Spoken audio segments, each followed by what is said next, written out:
Hello and welcome back to another episode of Critical Reactions with your host Bryan. We're going to wrap up today with a special selection, which is where one of you tell me exactly what it is I need to check out. Today's special selection comes at us from Pair, finally submitting a track from the gorgeous Turkish band Gevende for a full reaction. They are a progressive jazz fusion band that I love, and the intimate setting and atmosphere in this live recording from Corsica makes it extra special, in their opinion. So, let's dive into this. We're going to check out the song Igloo, which was the first track that they played at this live show. Let's dive in and see what Gevende is bringing to the table today. Le rock progressif ou le jazz constituent la matrice où s'invente leur langue imaginaire, un espéranto sensible et improvisé. Au final, un psychédélisme qui fait sens dans une vision décomplexée et moderne des musiques dites traditionnelles.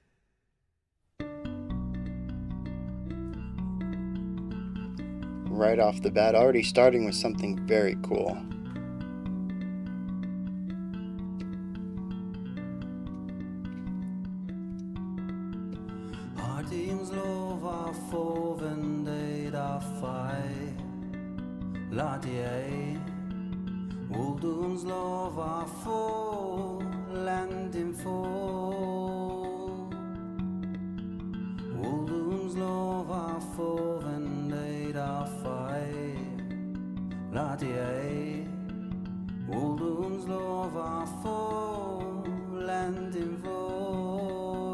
Lots of offbeat changes in the vocal melody. Really nice juxtaposition to the downbeat accents in the bass.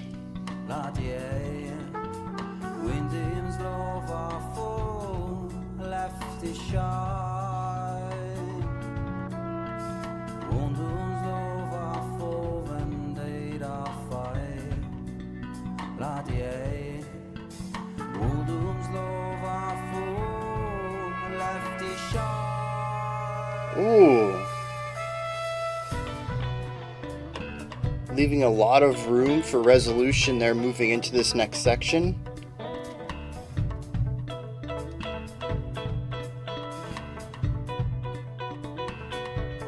Even more upbeat accents.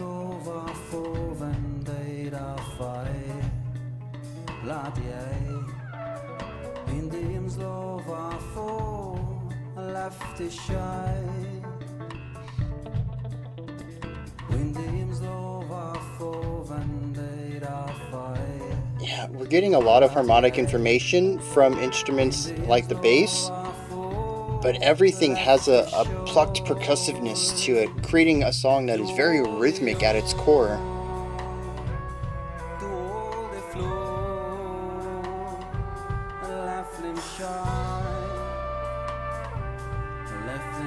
So yeah, with the trumpet and now the bowed violin, we're getting more of atmospheric sounds, stuff to fill out the foundation and harmony.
Fun little idea there.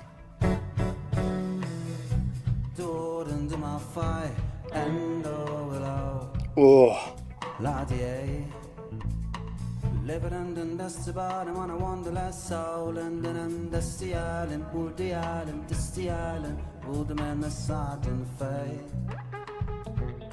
Omneslag whatever fight, the war, the fight, the war, slalom. War, slalom, this fight, the war, slalom. In a maze of the fight.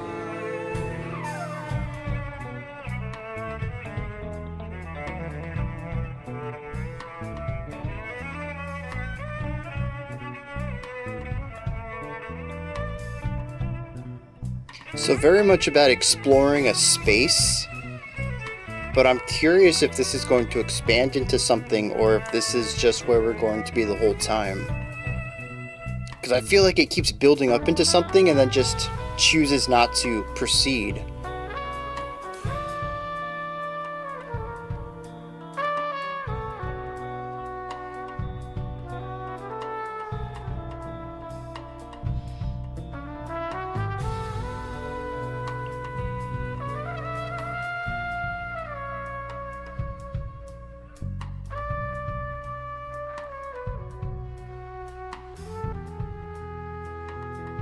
So much control.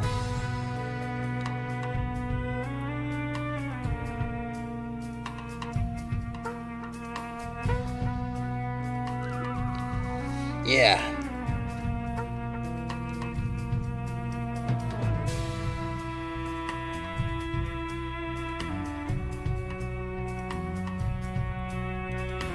It's interesting to hear the trumpet in more of a secondary role, performing ornamental ideas. Granted, it has massive reverb in order to achieve a specific sounds that the trumpet doesn't normally engage with, but I think that's pretty cool too.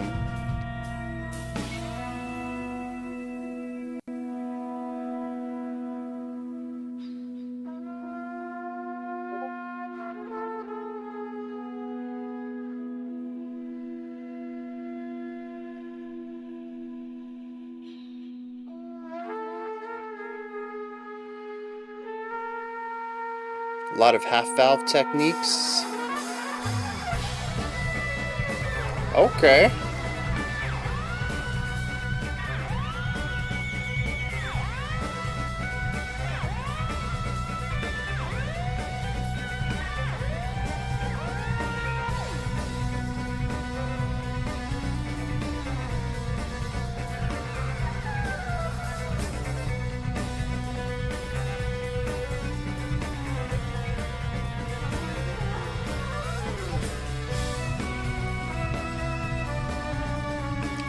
Very cool, yeah.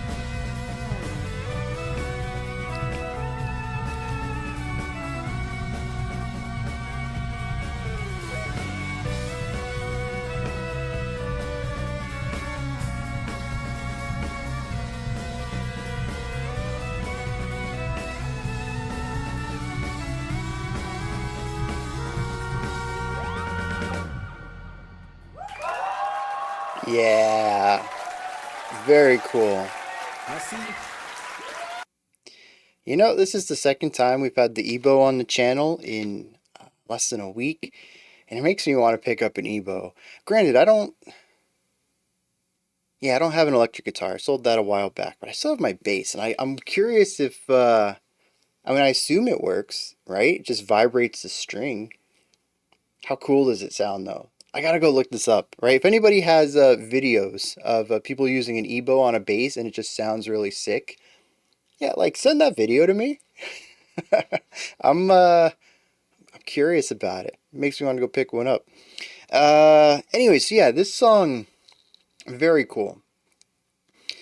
It bounces back and forth between two intervals. I should say two intensities. One super calm and one with a little bit more energy.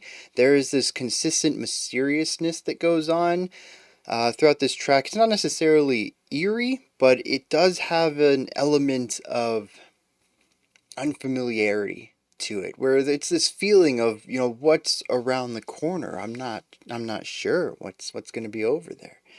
Just a little bit of, what's the word? I guess mystery. That just doesn't feel like the right word though. Feels like it has the wrong connotations if it's within the right ballpark, but we move between these two levels though.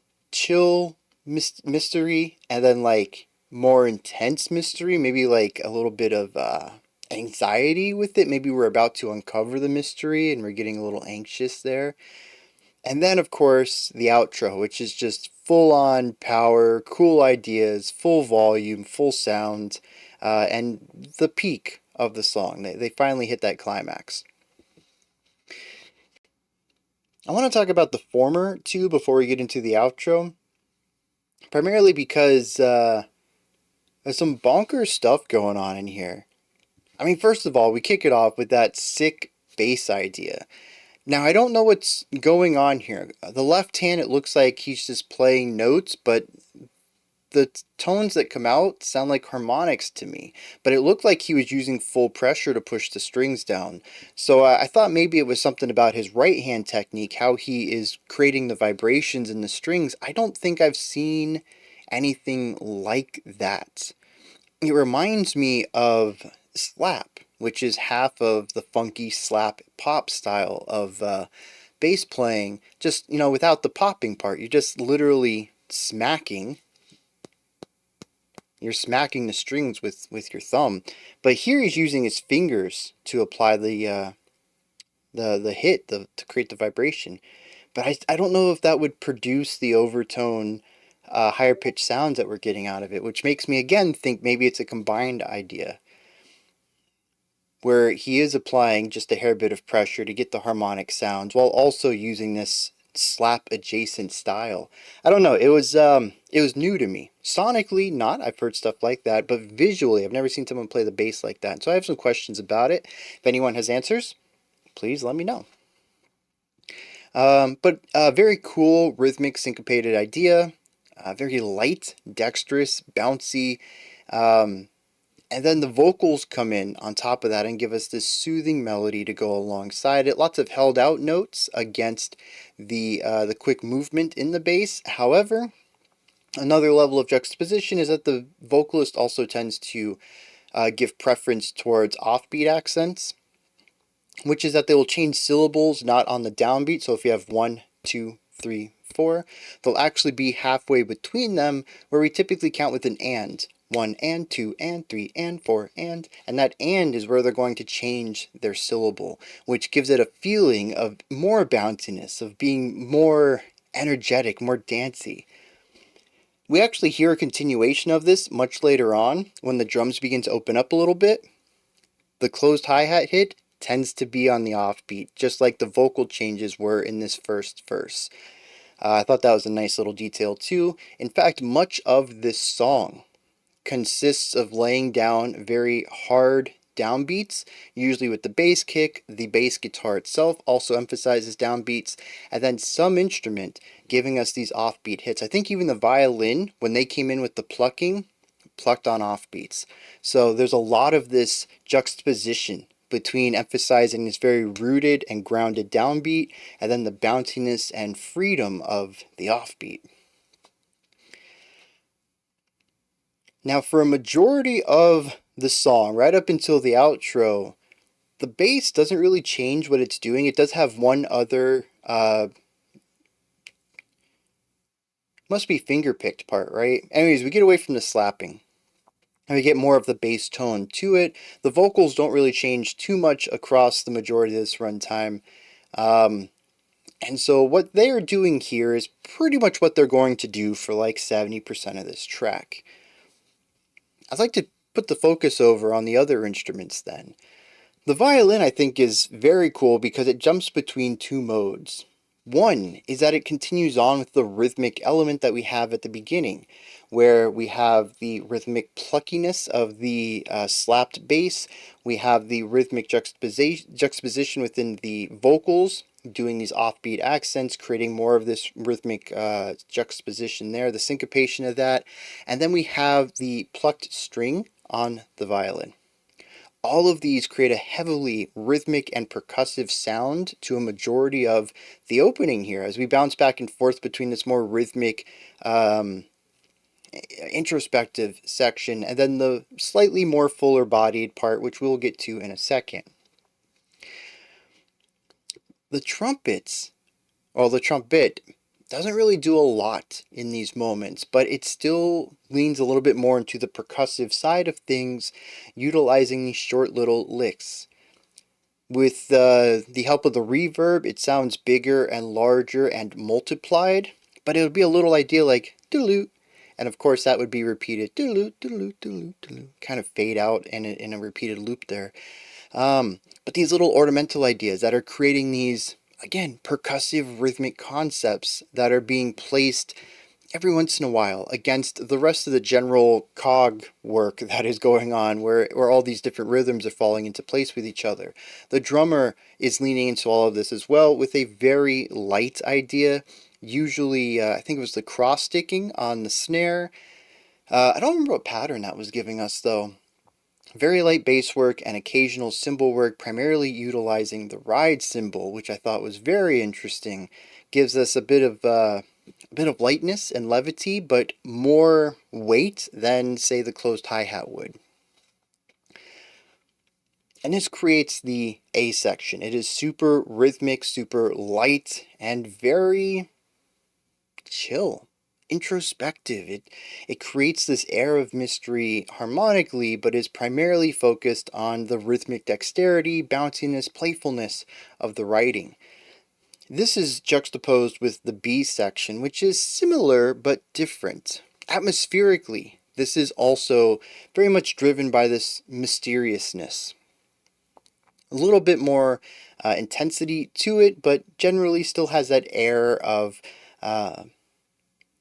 fun unknowing, if that makes any sense. Very different from like a creeping or eerie or scary unknowing where there's a killer and you don't know where they are. Like that's a very different level of mystery than, where is my kid hiding while we're playing hide and seek, and like you can see their foot under the like under the window curtain. You're like, where are they? That kind of fun, playful mystery is what the song feels like to me. And this B section continues it, but we move ourselves away from the rhythmic aspect in order to more accurately achieve that atmospheric one. The bass shifts over from the slapped ideas to a finger picking. The violin and the trumpet begin to team up and play these long held out moving ideas. What I really liked about this section was that most of the time they would be playing the same thing, but occasionally they would separate and do different ideas or harmonize with each other, and it just created some really great texture layering. I think it sounds beautiful having the electric violin and the digitized trumpet. There's a lot of cool effects going on with that in order for it to sound a little bit different than just an acoustic trumpet. As I mentioned, there's delay, there's reverb, there's probably some other stuff on there I'm not sure about. And yeah, it just kind of leans into the atmosphere. The drums open up a little bit, playing more than they were, and utilizing more cymbals, more bass kicks, sometimes switching to a full snare, hitting the drum head itself rather than cross-sticking, but also continuing to use the cross-stick in places, keeping the energy down while still bringing the energy up. That might seem counterintuitive, but the purpose here is to hit a medium point, or what feels to me is more like 40%. It's not quite exactly the middle ground between the A and the outro, but it does want to bring the intensity up so that we can come back down to the A, go back into the B, and have this movement between the two. Yeah, and it's a good flow. It really is. The vocal melody keeps me locked into the song. The atmosphere keeps me feeling new things. It's very well written, and I enjoyed watching it too. They seem to get really into their performance, which is awesome from a musician's perspective. Now, of course, the point of the A and the B is to create pacing, is to create this flow. If it was just A for 6 minutes long, it might get a bit boring. But the B continued to point towards something and then just never really went there. And we had a little bit of a transition idea with the trumpet solo. I kind of want to talk about the trumpet playing in general here. It's very rare for me to hear a trumpet that isn't like the primary centerpiece of a song. And that might sound a bit conceited. I am a trumpet player, and trumpet's the best. We get the best parts all the time. Um, but no, it's kind of true. You listen to a lot of music that utilizes trumpet, and you tend to hear them getting, the lead melodies, the memorable things, the ones that are going to get stuck in your head. They have the big bombastic parts. They have the cool sections. They're just that cool instrument in an orchestra or in a jazz band or in Latin music. Like the trumpet just gets good parts all the time. And it's really interesting to me to hear the trumpet sort of relegated to the realm of texture and atmosphere and ornamental ideas. It's not something I typically hear the trumpet do. That's not to say I've never heard the trumpet in this role before. It's just rare. And so I think it's very cool to hear here because the trumpet actually gets to bring in some ideas that I don't think many of the other instruments could do. One is an excessive use of half valves. And so we're going to go a little bit into the engineering of a trumpet. I don't know all of it. As usual, I'm a music dude, not a scientist. I don't understand all of the inner workings of how the trumpet works. But the general idea is that there's a lot of tubes and they're all circular and all this stuff. And the three valves at the top have metal cylinders in them with different holes. And when you push them all the way down, the holes line up in a way that redirects the air to some of the other tubes in the trumpet. Let me see if I can get a good picture real quickly of the side of a trumpet. And of course not. Anyways, the idea is that there's a tube that comes out towards the player, there's a tube that sticks out the right side, and there's a tube that goes out towards the bell, and all three of those are where the air gets redirected when you push the first, second, or third valve down. And of course, if you pull the first and second, it'll go through the first, and then the side out the second, and then pass through to the bell. How this alters the pitch, I cannot tell you. Again, that's the science part I don't get, but I understand how the trumpet works.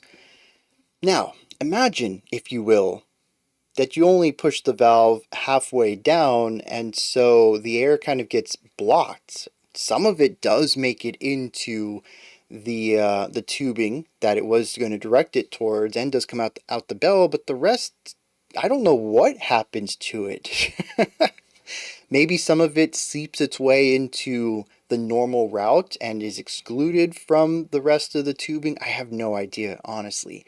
But you get these very cool muted tones out of it, where it almost sounds like it's not a note and it is a note simultaneously. It's usually utilized in more avant-garde ways. That's not to say that classical doesn't use it for a cool texture, but honestly, you'll hear it a lot in jazz trumpet playing and avant-garde classical, avant-garde jazz, to create cool sounds. And here, that's exactly what it's utilized for, is to create cool sounds, because when it's paired with the echo or the delay, and it's paired with the reverb, it sounds larger than it would be, which honestly, when you play these half-valve things, you gotta use a lot of air to get the same volume that you would have gotten otherwise. So the extra volume that comes from it and all that stuff helps a lot. The reverb makes it sound bigger than it is. It actually comes out very thin. But also the delay means that you can play something alongside it and pair that stuff together. And that's exactly what the trumpet player does here. They basically utilize the delay in order to create these sort of a canon with themselves. And it ends up sounding very cool with the use of their sparse playing. Again, a lot of the ornamental ideas. 2 notes here, 4 notes there, 3 notes, then the last note gets half-valved. feels like it fades out naturally. These sort of things all end up overlapping on each other and creating these very cool sounds working together. It's a very different mindset that feels closer, at least to me, envisioning playing it, feels closer to a type of live looping and trying to figure out what you're going to play and what you want to play after that and how they're going to sound together. It's a very different mindset to me than playing traditional single melody trumpet playing. It's very wild to see this trumpet player do this almost entirely in that capacity in this song. Again, I don't know about the rest of the album or the rest of their works or anything, but it's just very cool to see a trumpet player come at this like it's looping. It's just it's so different from most of the trumpet I've listened to, and is not something I think I would pick up too quickly on.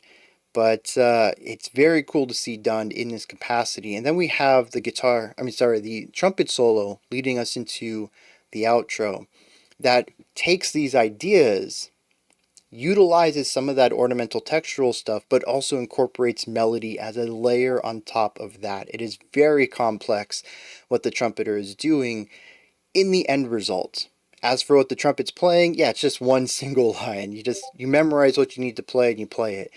But the whole idea of utilizing all these effects with the trumpet and then having that open up all these avenues for how you can play the trumpet and what you can make out of it, and some sounds that you can create that are, maybe very situational, very niche, and finding ways to implement them in non-traditional ways. It's very ear-opening. I'll say that. As a trumpet player, I've played jazz, I've played classical, I've played ska style jazz trumpet stuff, but they're all sort of the same. Give me a cool melody to play or a cool lick, and I'll play it loud for you, and it'll be awesome. And this is just such a more tempered, cerebral style of trumpet playing that, at the back of my mind, it's not like I never thought this was possible. It's just not something you ever think about. And so I'm kind of both impressed and intrigued. I want to learn more about this style and what goes into making it. All I hear is a reverb and a delay, but I'm sure there's more that goes into that. But I really like it. Anyways, the solo utilizes all of this to build some intensity and then cut it out completely so that we can come into the outro punching rather hard. And everybody comes in at full volume, full energy. We have the ebow going on the guitar here. The trumpet player is holding out some notes. The violin's holding out some notes. We got some melodies going on. I think prior to this, I can't remember if it was this section or just prior to it, we had the vocal melodies. Lovely stuff. I love the way that their voices sound together. But anyways, we have this cool moving guitar lick that is paired with the violin. They're both playing the same thing. I love the texture layering here as we have the bowed violin and the e-bowed guitar. Sounds very cool together. And then of course the violin decides to go off and do this really great solo that just rises in intensity, brings the song to a head, and then they cut off. And it's just this natural decay of the sound as the sound waves stop bouncing around, whatever science goes into the decay of sound. And it's just, like I said, just this natural natural fade out based on the acoustics of the room. And it just sounds so good. And like I said, the song reaches a head and then it's just done. And I love it. This song allows almost everybody present to showcase a little bit of their skills. There's something on every instrument I think that I have showcased throughout this analysis as something interesting about it, even if it isn't raw technical chops, just something cool that they're doing. And it also just works as a song, not just as a showcase of their musicianship, but just a really great idea that moves through emotions, changes atmospheres, has great pacing, and is interesting to listen to from start to finish. Just absolutely lovely stuff. Let me see if there are lyrics to this. Otherwise, I'm just going to wrap this video up. How short my memory is. I can remember what happened in a song 20 minutes ago, 30 minutes ago, and still good detail about it. But words, not too hot on this. Pear did mention that this is made up language. So, yeah, there's no lyrics to look up. That's on me. I should have remembered that. Anyways, let's wrap this up. Those are my thoughts on Gevende's Igloo. Let me know what you thought of this. If there's anything that stood out to you, anything you would like to add on to what I said or correct me on, maybe you just have your own thoughts, opinions, and perspective about it, toss all that stuff down in the comments section. Above that, in the description box, you'll find a link to Linktree. Takes you here. You can find links to my music, ways to support the channel, a link to the Discord server, and so much more. Above that, if you could, like, subscribe, and ring the bell. I greatly appreciate all three of those. Alright, that wraps it up for today, but I'll be back tomorrow, 5 p.m. Eastern Standard Time, 9 p.m. UTC. We will be revisiting Crowless. Not sure how my life came to this. Maybe it won't be as bad as last time. I have nightmares tied to this band's name, though. Until next time, remember to be critical, not cynical, of the music you listen to, and have a fantastic morning, afternoon, or evening, whenever you choose to watch my videos.